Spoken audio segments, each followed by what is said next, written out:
시청자 여러분 안녕하십니까. 더리더 최남수입니다. 경제 민주화, 우리 경제와 관련해 제기되고 있는 중요한 이슈 중에 하나입니다. 경제를 더욱 공정하게 만들기 위한 방안이라는 주장이 있는가 하면 대기업의 발목을 잡아 경제 활력을 떨어뜨릴 것이라는 우려의 시선도 있습니다. 그만큼 논쟁이 뜨거운 이슈인데요. 오늘 더리더는 최근 경제 민주화 일그러진 시대의 화두라는 책을 출간하신 싱가포르 국립대 경제학과의 신장섭 교수님을 모셨습니다. 경제 민주화에 대한 의견과 경제 위기 돌파를 위한 방안 등에 대해서 얘기 나눠보겠습니다.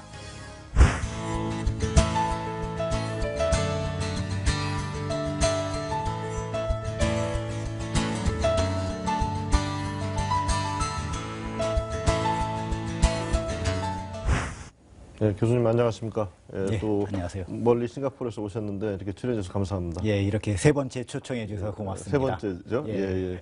요즘 근황이 어떠신지요? 뭐 그냥 하던 대로 책 쓰고 글 쓰고 학생들 가르치고 그렇게 지내고 있습니다. 지금 학기 중이시죠? 예, 지금 학기 중이고요. 예.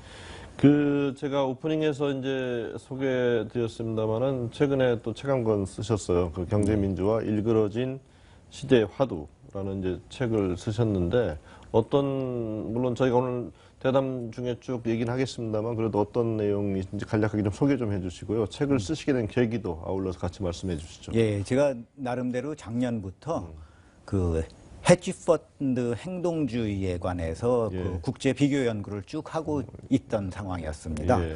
근데 올해 한 6월경부터 그 경제민주화 상법 개정안이 나오면서 경제민주화가 다시 화두가 되는 것을 보니까 근데 제가 이해하는 걸로 봤을 때는 경제민주화에 대해서 너무 특히 미국에서 무슨 일이 벌어졌는지에 대해서 잘 모르는 것 같아요.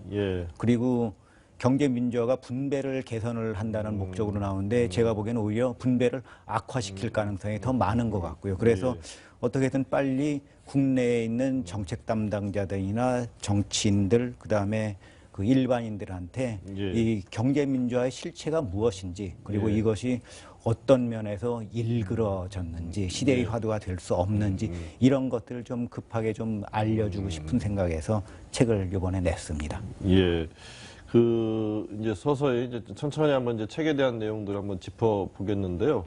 지금 한국은 이제 내년부터는 이제 본격적인 대선전이 이제 달아오를 것 같은데요. 그 과정 중에서 이제 경제 민주화 논의 본격적으로 달궈질 것 같습니다.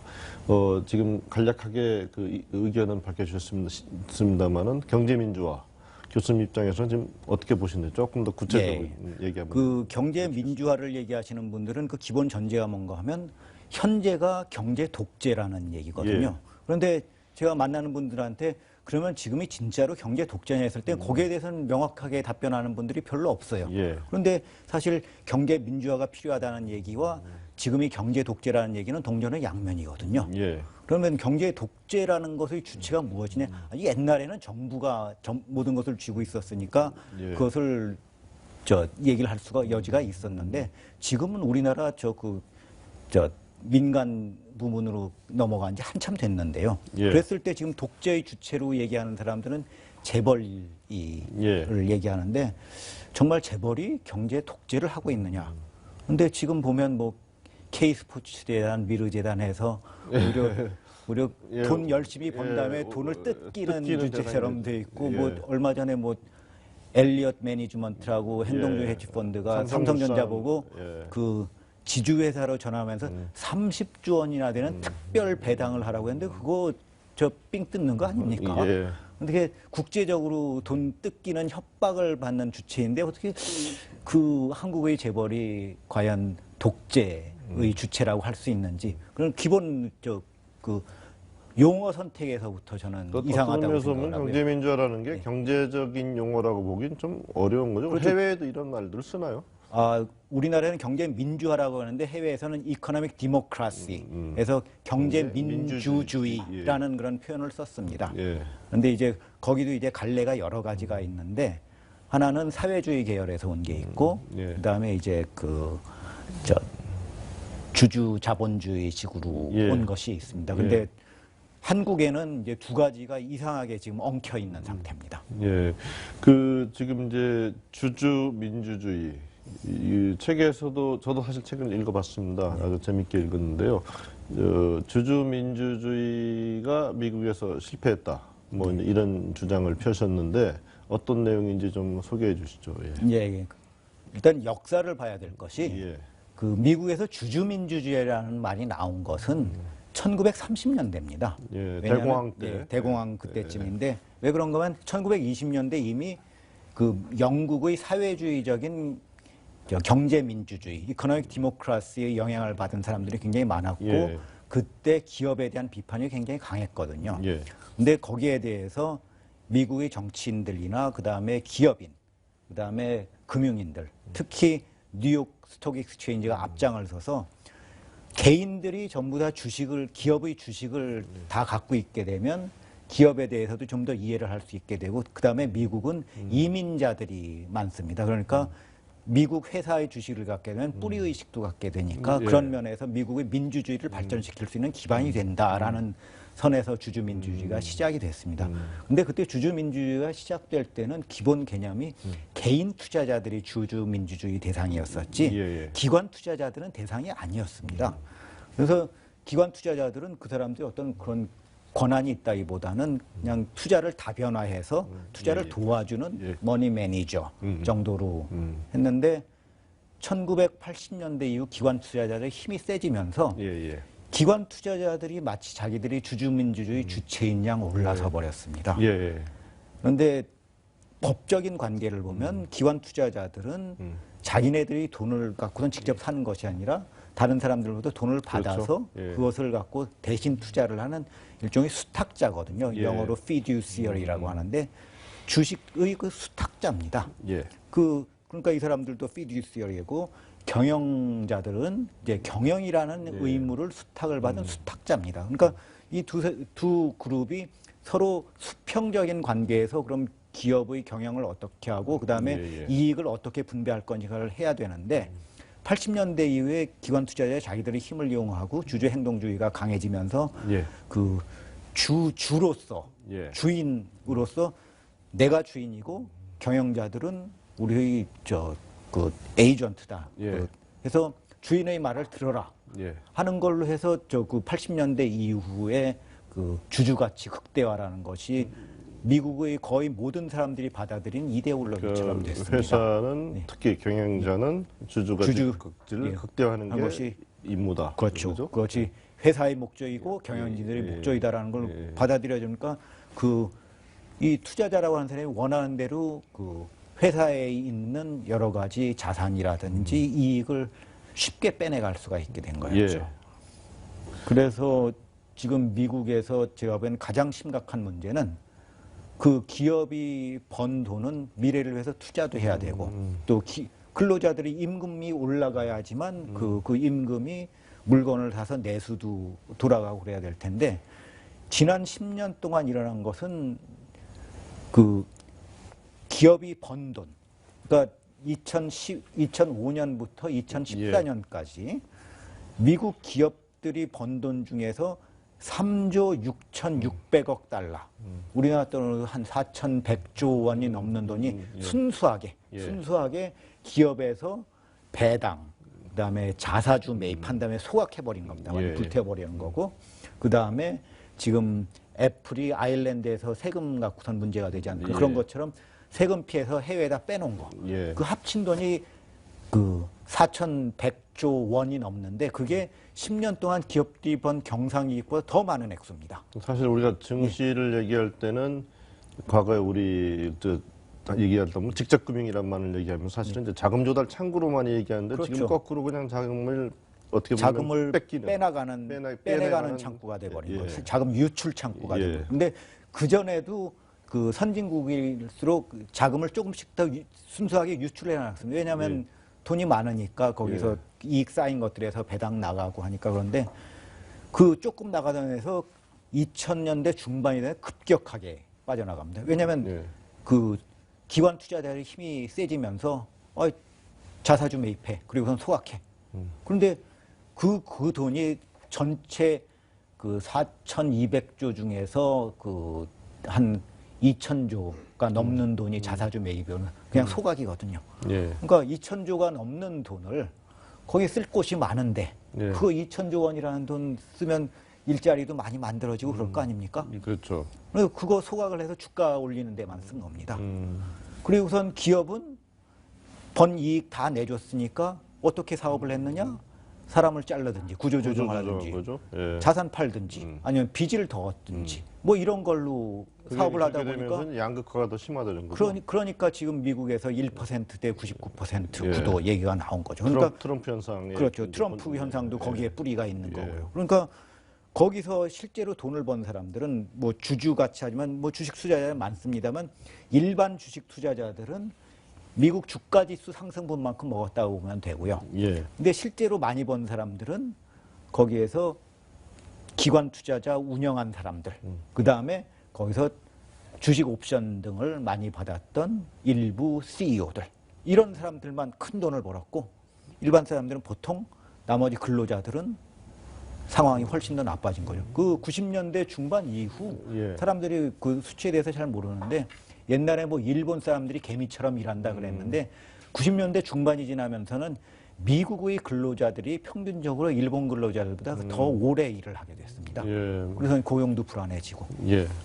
그러니까 이 사람들이 불만이 저희들이 생기는 이제 거죠. 알고 있는 것과는 이제 상당히 이제 반대되는 현상인데 얘기를 이제 좀 국내로 좀 돌려보겠습니다. 이제 그 사실 이제 저희가 아까 교수님도 이제 그런 용어를 쓰셨습니다만은 이제 재벌하고 대기업을 재벌로 부르는 순간 이미 부정적인 입장에 서서 이렇게 어떤 걸 논의하는 구조 속에 이제 프레임으로 들어가게 되는데 사실 어떻게 보면 또 경제가 성장하게 하고 일자리도 만들어내는 주역이 대기업인데 한국은 하여간 그 두 개 용어가 혼재되면서 또 이제 여러 가지 또 규제 얘기도 나오고 지금 아까 말씀하셨습니다. 경제민주화 관련 법안들도 제출되고 해서 좀 옥죄는 그런 분위기도 한편에서는 강하게 존재하는데요. 총론적으로 봤을 때 어떻게 봐야 될까요? 예, 그러니까 국내에서는 재벌이 뭐 굉장히 특별한 사업 조직이고 한국에만 큰 문제를 일으키는 특별한 존재라고 그런 전제하에서 여러 가지 정책 위반이 되는데 전 세계를 이렇게 넓게 보면 재벌의 그 특징 하나는 다변화가 되어 있는 사업 구조고 또 하나는 가족 경영입니다. 그 두 가지가 전 세계적으로 오히려 그게 더 보편적인 현상입니다. 뭐 미국이나 지금 그 전문 경영이 발달했다고 그러면 미국 내에서도 기업의 숫자로만 봤을 때는 가족 경영이 더 많습니다. 그 다음에 미국 내에서도 그 가족 경영과 전문 경영이 누가 더 효율적이냐 했을 때 단순히 이익뿐만 아니라 매출 증가라는 면에서도 장기적으로 가족 경영이 더 효율적인 걸로 나옵니다. 그리고 전 세계적으로 연구 나온 것들은 거의 비슷합니다. 그러니까 그 가족 경영이 더 효율적이든지 어느 쪽이 더 효율적인지 알지 못하겠다. 이런 연구지 전문 경영이 더 효율적이다라는 연구는 하나도 안 나왔습니다. 근데 그 기본적인 이유가 뭔가 하면 기업이 크려면 제일 중요한 게 투자입니다. 투자를 다양하게 많이 해야 되는데 투자라는 것은 미래를 보고 하는 거거든요.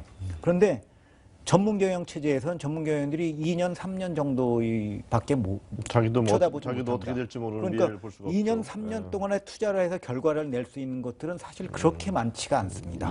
그런데 가족 경영은 내가 살아있는 동안 한다고 하면 그게 20년, 30년 가는 거고 2, 3세대까지 간다면 그게 60년, 100년까지도 가는 거거든요.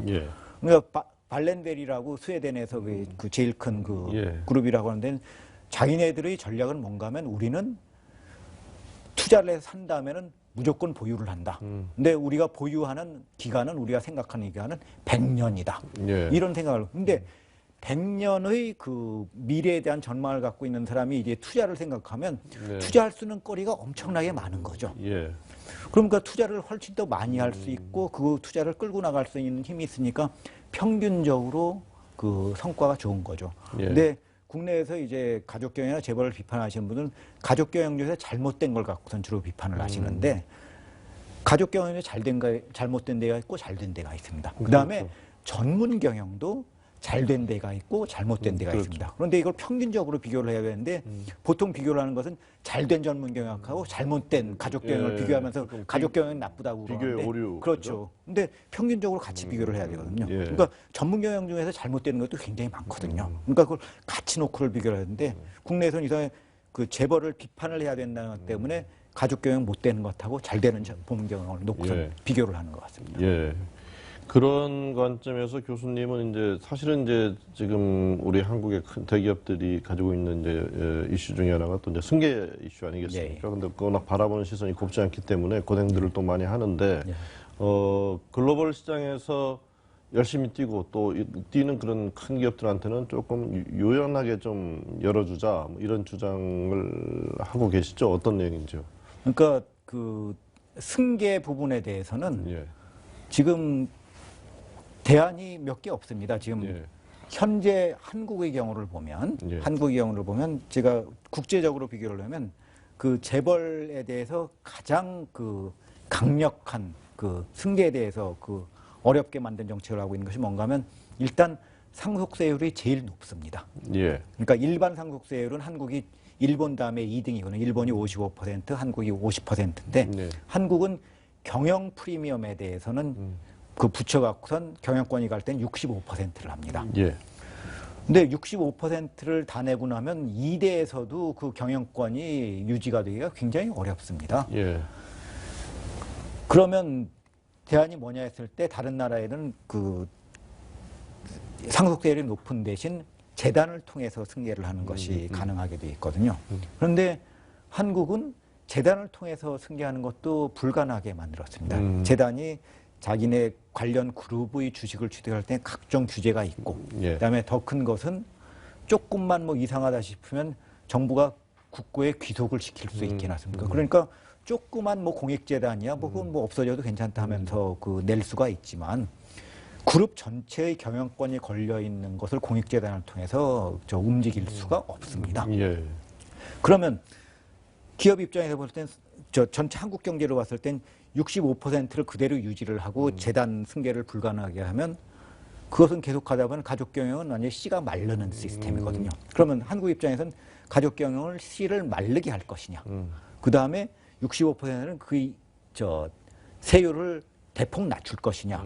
아니면 선진국에서 하는 것처럼 재단을 통해서 승계를 할 것이 요 세 가지 대안밖에 한국에는 없다 이거죠. 그런데 세 가지 대안 중에서 무엇이 제일 낫냐 했을 때 저는 세율을 많이 낮출 가능성은 별로 없다고 보거든요. 그것도 뭐 저항도 심하게 있죠. 여론의 저항도. 그렇죠. 그러니까 그렇다고 가족 경영을 다 없애면 한국 경제가 좋아지느냐?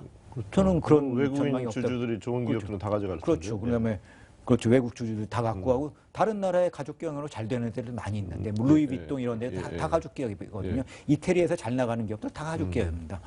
근데 그런 것들은 한국에 없애는 거 그런 것들을 한국에 완전히 없애는 건 한국 경제에 과연 좋은 것이냐.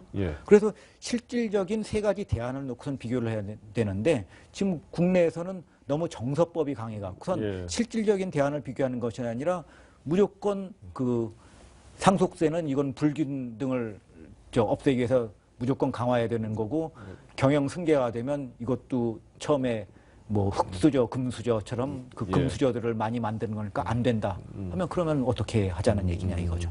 근데 제가 보기에는 가장 현실적인 것은 재단을 통해서 승계를 허용을 하되 그 재단을 통해서 움직이는 기업들이 국가 경제를 위해서 기여를 할 수 있게 하는 방안을 구체적으로 만들어가자 이런 얘기죠. 그런 얘기를 이 책에 좀 일부를 썼습니다. 이제 시간이 다 돼서 마지막 질문 한번 드리겠는데요. 오늘 얘기를 쭉 종합 정리하는 측면에서 지금 한국 경제 새로운 성장 동력, 새로운 성장의 길을 찾지 못해서 무지 좀 고전하고 있는데 어떤 길에서 어떤 새로운 길에서 새로운 성장, 경제도 성장시키고 일자리도 많이 만들어내는 그런 길을 찾아야 한다고 보시는지요? 그 경제학자들 사이에서 경제 성장의 기본이 뭐냐 했을 때 뭐 여러 가지 얘기하지만 어느 누구도 부인을 못하는 것은 투자를 해야지만 경제가 성장이 된다는 겁니다. 그러니까 투자를 해야 되고 그 다음에 그 투자가 고용을 창출하는 투자가 돼야 되고 그 다음에 이제 고용이 창출이 되면서 이것이 그래도 어느 정도 그 정당하게 분배가 돼서 사람들의 그 정의감이 너무 상처가 받지 않게 그러면서 돼야지만 하는 건데 일단 투자 부분에서 지금 현재 국내 대기업 잘 나가는 대기업들이 국내 투자를 또 지금 적게 하고 있습니다. 오히려 해외 투자를 많이. 그러니까 경제 민주화론을 주장하시는 분들은 대기업들이 착취를 하고 그래서 중소기업들이 안 큰다 그러지만 제가 보기에는 대기업들이 국내에서 투자를 많이 하지 않으니까 중소기업들이 클 자리가 별로 없어지는 거죠. 그래서 그것이 하나의 문제고 그다음에 대기업들이 그러면 그것을 메꿔줄 중견 중소기업들이 위로 올라가는 그 사다리가 있어야 될 거 아닙니까? 그렇죠. 근데 그 사다리가 역할에서 굉장히 중요한 것이 산업금융입니다. 산업을 이렇게 밀어주는 금융이 있는데 산업금융. 그 산업금융이 97년 외환위기 이후 IMF 프로그램에 따라서 구조조정한다면서 한국의 산업금융 시스템을 다 망가뜨렸습니다. 그러니까 자유시장에 맡겨놓으면 그 사다리가 자연히 만들어질 거라는 이상한 그 전제를 하고 있고 주식시장이 돈을 빼내가는데도 주식시장이 그 돈을 공급해 줄 거라는 이상한 전제를 갖고선 만들어져서 이 중소 중견 기업들이 위로 올라갈 수 있는 사다리가 없습니다. 그러니까 큰 대기업들은 해외 투자를 많이 하고 중소 중견 기업들이 올라가는 사다리는 없어졌으니까 투자가 점점 안 되고 그러니까 투자가 적으니까 중소 기업들이 클 수 있는 그런 터전도 지금 작아지고 있는 거거든요. 그게 그것을 근본적으로 바꾸기 위해서 일단 대기업들이 투자해서 정말 국제화를 통해 할 수 없이 나가는 것들은 가능하면 한국에서 투자할 수 있는 여건을 만들어줘야 되고 그다음에 국내에서 이렇게 사다리를 타고 올라갈 수 있는 중소 중견기업에 올라갈 수 있는 그 정책을 만들어야 되는데 그동안은 정책이 너무 창업 위주였어요. 창업은 그냥 애를 낳는 건 애만 많이 낳아봤자 뭐합니까? 애가 잘 커야죠. 중간에 또 많이 그렇죠. 또 사라지잖아요. 사라지고 애 많이 낳는다면 애 많이 죽으면 그만큼 비극이 어디 있습니까? 그게 아니라 애를 똘똘한 애들을 적당히 낳아서 그 애들이 잘 클 수 있는 그런 시스템을 하는데 이 시스템이 지난 거의 20년 동안 저는 제대로 안 만들어진 것 같습니다. 그 시스템을 제대로 만들어야 되고 그다음에 기업들이 이제 그 고용 창출을 생각을 하면서 투자를 할 수 있게 해야 되는데 아까 제가 그 대기업들의 그 재단을 얘기했는데 그럼 재단 소속 기업들은 그 재단 소속 기업들 중에서 거기 크게 2부로 나눠서 그 일부 리그 기업들은 국제적으로 경쟁을 해야 되니까 경쟁하는 대로 그냥 나가는 거고 수 있게 좀 도와주고 2부 리그 기업들은 그 대기업 그 재단의 그 재산하고 중소중견기업 처음부터 그 조인트 벤처로 처음부터 상생의 기업을 만들자 이거죠. 근데 그 기업들은 목적이 이익을 최고로 하는 것이 아니라 적당한 이익을 하되 매출을 늘리고 투자를 늘리고 고용을 늘리는 그 목적을 가진 그런 새로운 기업군을 만들어내자라는 것이 이제 저의 제안입니다. 그러니까 그래서 한국 경제의 허리가 튼튼해져야 되거든요. 허리가 튼튼하고 그 허리에서 고용도 더 많이 창출되고 그래서 고용이 창출돼서 임금이 올라가야지만 내수도 좋아지고 그다음에 분배도 좋아지는 겁니다.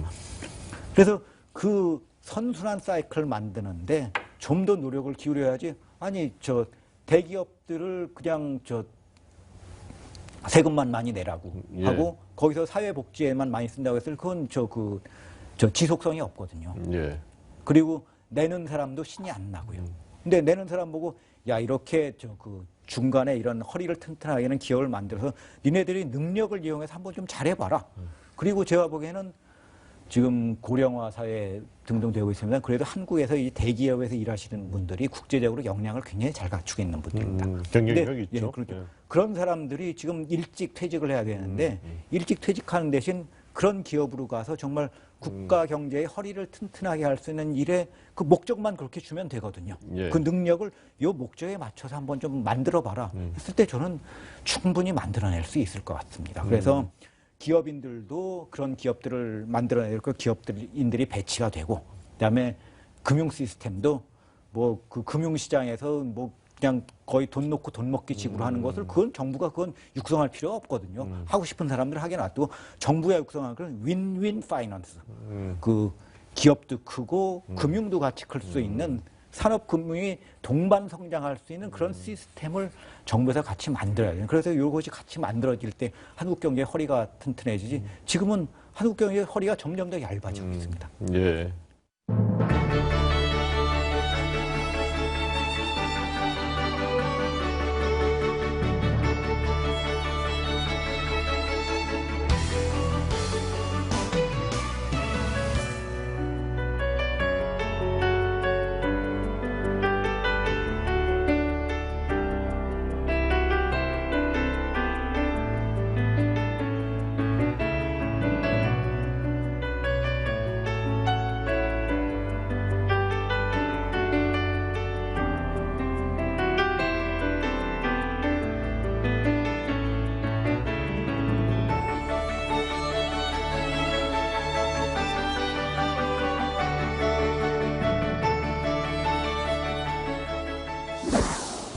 네, 경제를 성장시키고 일자리를 만들어내는 주인공은 바로 기업입니다. 기업들이 마음껏 뛸 수 있도록 도와주는 게 잃어버린 한국 경제의 활력을 되찾게 한 해법입니다. 경제민주화, 이런 관점에서 재조망돼야 한다는 말씀이셨습니다. 오늘 출연해 주신 싱가포르 국립대 경제학과의 신장섭 교수님, 감사합니다.